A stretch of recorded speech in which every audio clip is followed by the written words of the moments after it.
Awakening oneself at the crack of dawn has its benefits, even if you're a parrot.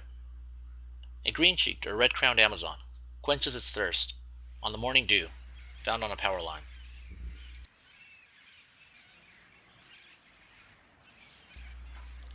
There were still ongoing questions in my mind regarding the presence of an orange-winged Amazon within this flock, such as how did it get here, or when did it get here, and can this be a rare instance of a lost pet turned wild?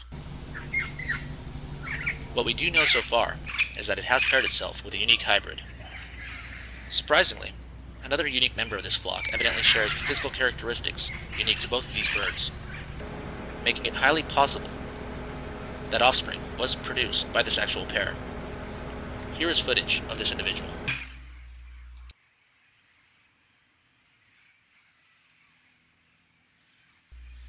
You may notice that the light blue found on its crown begins at the parrot's nostrils, identical to the orange-winged Amazon, but unlike a similar red-lord or red-crowned Amazon.